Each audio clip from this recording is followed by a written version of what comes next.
Hay algo que me parece fascinante de la grasa abdominal. No se comporta como el resto de la grasa del cuerpo. Puedes bajar de peso, notar que tu cara se afina, que tus brazos se ven más delgados, que incluso tus piernas cambian. Pero el vientre se resiste, se aferra, como si tuviera su propia agenda. Y si alguna vez te has preguntado por qué pasa eso, hoy vamos a entenderlo desde adentro. Porque existe un momento muy específico del día, justo al despertar, cuando tu cuerpo está en un estado metabólico que pocas personas aprovechan. Y combinado con algo tan simple como una caminata, puede empezar a cambiar exactamente eso que más nos cuesta cambiar. Pero antes de seguir, quiero pedirte algo rápido.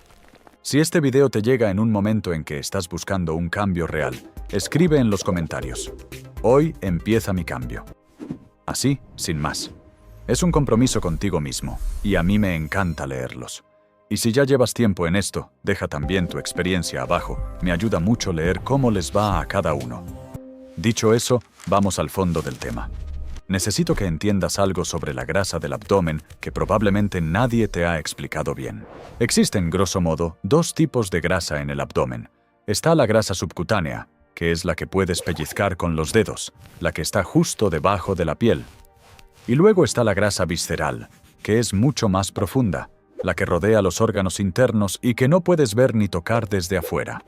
La grasa visceral es especialmente activa desde el punto de vista hormonal. No es un tejido pasivo, libera sustancias inflamatorias, interfiere con la señalización de la insulina y responde de manera muy directa a dos factores que muchos subestiman: el cortisol y la insulina. Cuando cualquiera de los dos está elevado de forma crónica, el cuerpo tiene una tendencia marcada a almacenar energía justo ahí, en el centro, no en los muslos, no en los brazos, en el abdomen. Esto explica por qué hay personas que hacen ejercicio con regularidad, pero siguen teniendo esa zona difícil. El problema no siempre es la cantidad de movimiento, sino el contexto hormonal en el que ocurre ese movimiento. Y ahí es donde la caminata en ayunas empieza a volverse interesante. Cuando abres los ojos por la mañana, llevas entre 8 y 10 horas sin comer. En ese tiempo, tu cuerpo ha estado trabajando, manteniendo funciones vitales, regulando temperatura, reparando tejidos. Y para hacerlo, ha ido consumiendo sus reservas de glucógeno, que es básicamente la glucosa almacenada en el hígado y los músculos. Al despertar, esas reservas están parcialmente agotadas. Los niveles de insulina son bajos, porque no ha habido ingesta de alimentos durante horas.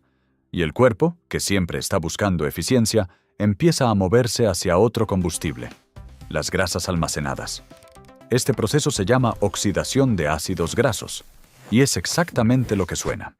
El cuerpo literalmente quema grasa para producir energía. Pero hay un detalle crucial. La insulina alta bloquea este proceso casi por completo.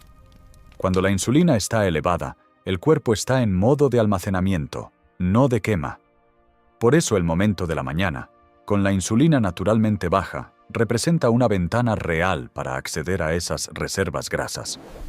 Y si en ese momento te levantas y empiezas a moverte antes de desayunar, lo que hace tu cuerpo es prolongar y profundizar ese estado. Le estás diciendo, metabólicamente, que necesita energía y que no hay glucosa disponible. La respuesta casi obligada es tirar de grasa.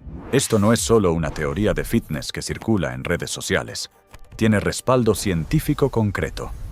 Un estudio publicado en el British Journal of Nutrition, liderado por Javier González y su equipo en 2017, comparó qué pasaba cuando personas entrenaban en ayunas versus cuando lo hacían después de desayunar. Lo que encontraron fue que el ejercicio en estado de ayuno aumentaba la oxidación de grasas hasta en un 20%, comparado con el grupo que había comido antes. Y lo más relevante, esta diferencia era especialmente notoria en la grasa abdominal, que es precisamente la más difícil de movilizar en cualquier otro contexto. Pero hay algo más que vale la pena mencionar, y que muchas veces se pasa por alto en este tipo de conversaciones. No solo importa cuánta grasa se quema durante la caminata, también importa lo que le pasa al cuerpo después. Un estudio de Mika Benojervi y colaboradores, publicado en 2013, Analizó los efectos del ejercicio aeróbico moderado en ayunas sobre la sensibilidad a la insulina en personas con sobrepeso abdominal. Sus hallazgos mostraron que este tipo de ejercicio mejoraba significativamente la capacidad del cuerpo para responder a la insulina a lo largo del día, lo que se traducía en una menor tendencia a almacenar grasa en la zona abdominal después de las comidas.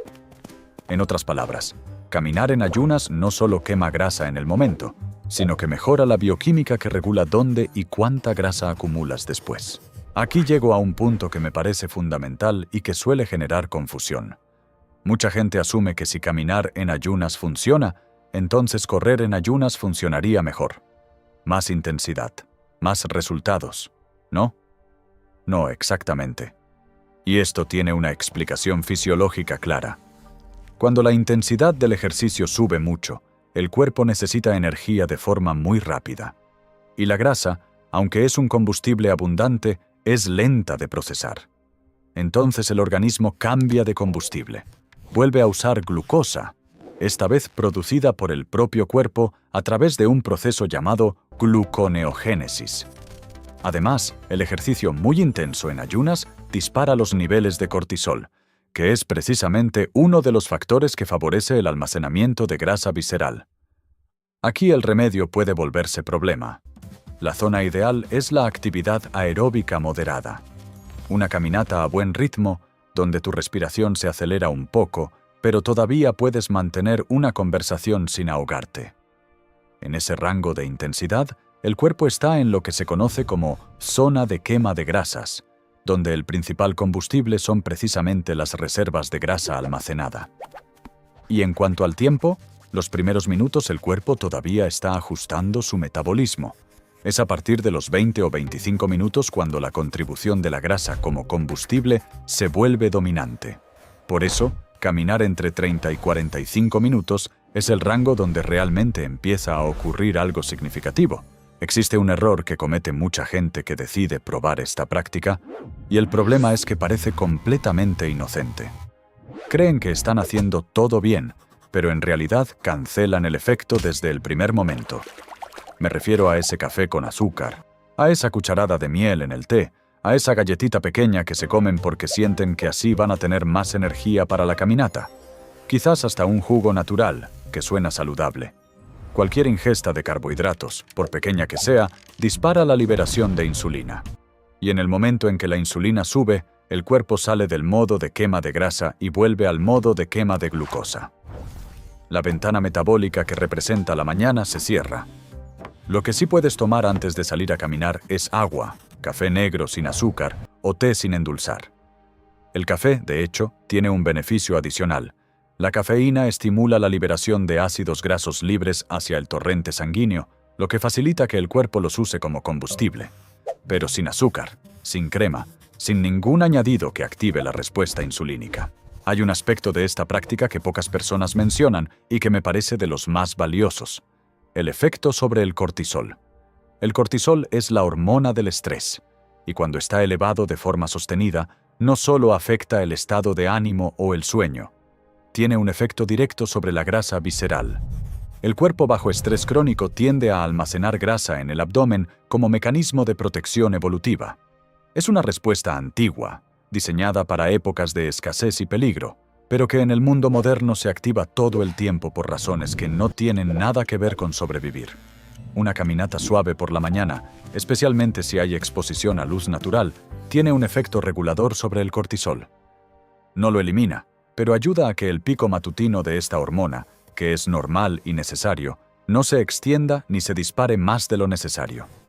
Y eso, acumulado semana a semana, cambia el entorno hormonal en el que vive tu grasa abdominal.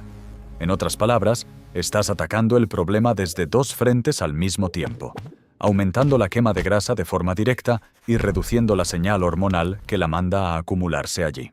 Dicho todo esto, necesito ser honesto sobre algo. Esto no es magia. No existe la práctica que en 2 semanas transforma el abdomen de forma dramática.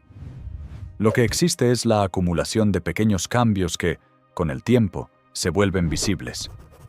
Imagina que cada mañana, antes del desayuno, tu cuerpo quema un poco más de grasa que si hubieras salido después de comer. Esa diferencia un día aislado es mínima. Pero durante 30 días, durante 3 meses, durante un año de constancia, esa diferencia acumulada es la que hace que la ropa empiece a quedar diferente, que el cinturón necesite un agujero menos, que el espejo muestre algo distinto. Y lo que hace a esta práctica especialmente poderosa no es solo el efecto metabólico directo, sino que es sostenible. No requiere equipamiento, no requiere un gimnasio, no requiere una dieta radical. Solo requiere salir a caminar antes de desayunar. Eso es todo. Si nunca lo has hecho, no necesitas empezar con 45 minutos el primer día. Empieza con 15. Ve aumentando de a poco. Lo importante es que el cuerpo se mueva en ese estado de ayuno, que empiece a adaptarse a usar grasa como combustible de forma más eficiente. Bebe un vaso de agua al levantarte. Si quieres, tu café negro. Pongas los audífonos, elige una ruta que te guste y camina. Cuando vuelvas, desayuna. Así de simple es el protocolo. Con el tiempo, muchas personas notan que esa caminata matutina se convierte en el momento del día que más cuidan. No porque sea obligación, sino porque el cuerpo empieza a sentir la diferencia. Más energía durante el día, menos ansiedad. Y poco a poco, ese cambio en el vientre que tanto costaba lograr con otras estrategias. La ciencia no necesita ser complicada para ser poderosa. A veces, lo más efectivo es también lo más simple. Antes de irte, una última cosa.